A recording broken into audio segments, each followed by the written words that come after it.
When you think about the game of power, what's the greatest weapon? It's not a sword. It's not some brilliant strategy. It's control. And specifically, it's about controlling your opponent's emotions. So today, we're going to dive deep into Law 39, which is basically a masterclass in turning their anger into your biggest advantage. So the whole foundation of this law really comes down to a pretty brutal truth. Anger and emotion are strategically counterproductive. And look, this isn't just some friendly advice, right? It's a fundamental rule of the game. When the stakes are high, the second you lose your cool, you've basically already lost. But here's where it gets really interesting. This law, it's got this incredibly potent twist. It's not just about keeping your emotions in check. No, the real power comes from flipping the script entirely. What if you could actually use your enemy's anger against them, turn their lack of control into your greatest weapon? Now that is the offensive genius behind Law 39. Okay, so let's get into the core principle here. And honestly, the best way to understand it is through this really powerful metaphor, the law of the fish. So what does it actually mean to stir up the waters? Well, the law itself is pretty straightforward on the surface. It's this. You make your enemies angry while you stay perfectly calm. The goal is to find that little crack in their armor, that chink in their vanity, and just rattle them. Because when they're off balance, when they're emotional and just reacting to everything, suddenly you're the one holding all the strings. They can't think straight, but you can. And that right there is a massive, fundamental imbalance of power. To really see what happens when you get this wrong, the catastrophic cost of ignoring this law, we've got to look at one of history's most epic meltdowns. And it comes from a guy who absolutely should have known better, Napoleon Bonaparte himself. So picture this. It's Paris, January 1809.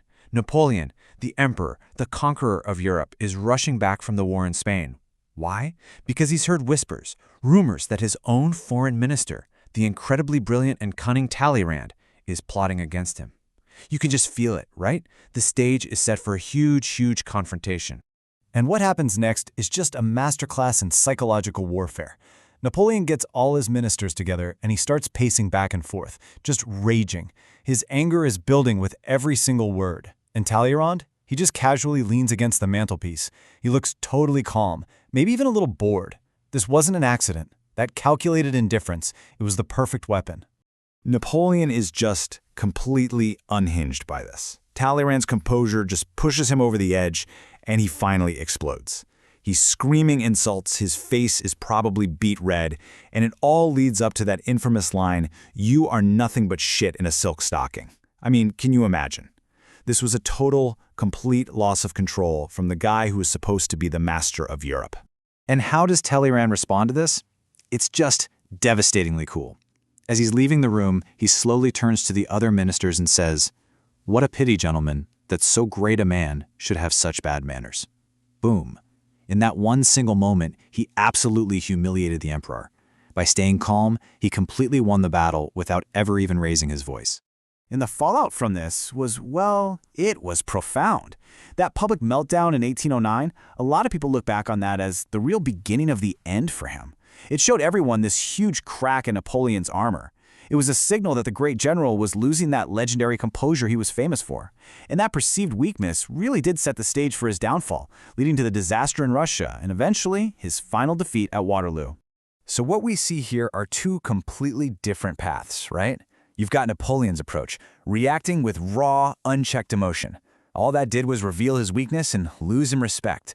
Then you have the strategic approach, which is the exact opposite. It's about acting with calculation, hiding what you're really thinking, and, building an empire. So now, let's switch gears and look at someone who is a true master of this strategic approach. All right, let's flip the coin over and see what it looks like when this law is applied perfectly. A true masterclass in using Law 39 with cold, calculated precision. And for that, we turn to the story of Haile Selassie of Ethiopia.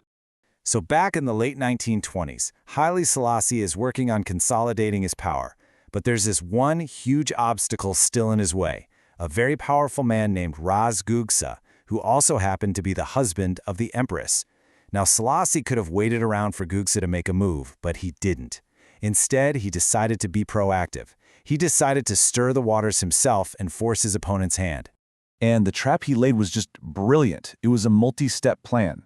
First, he went right for Gugs's pride, ordering him to go fight in a totally pointless battle.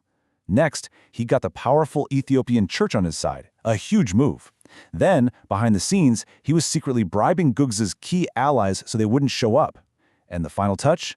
As Gugs's army was on the march, Selassie had planes fly over and drop leaflets telling all the soldiers that their leader had been excommunicated from the church.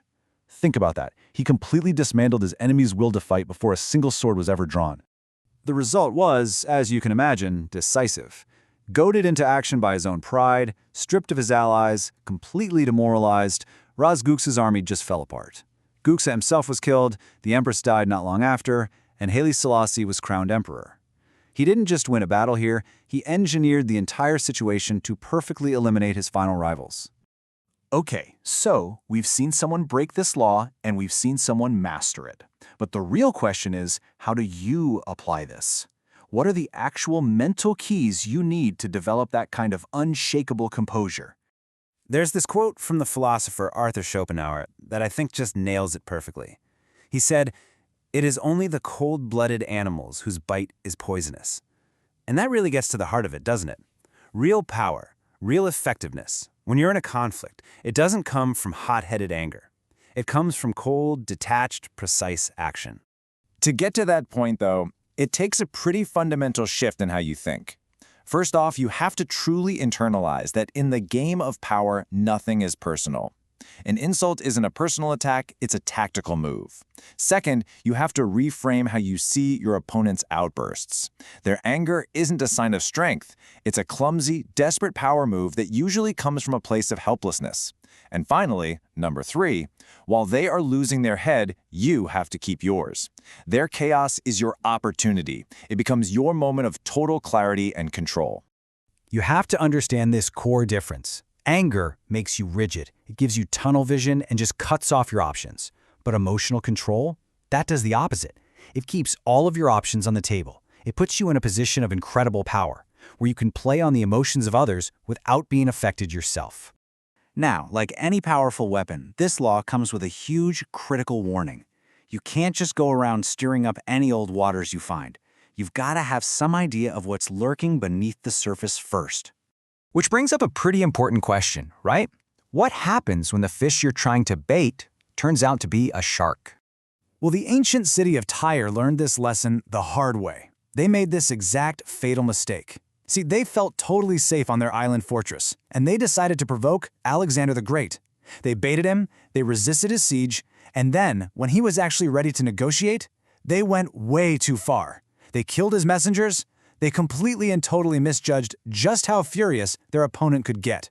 So the lesson here is pretty stark, and it's pretty simple. Choose your targets carefully. By pushing a guy like Alexander the Great over the edge, the city of Tyre unleashed a level of fury they could never hope to contain, and it led to their complete and utter destruction.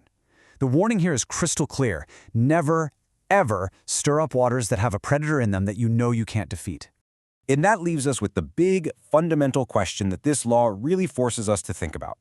Which is the greater power, controlling your own emotions or controlling the emotions of others?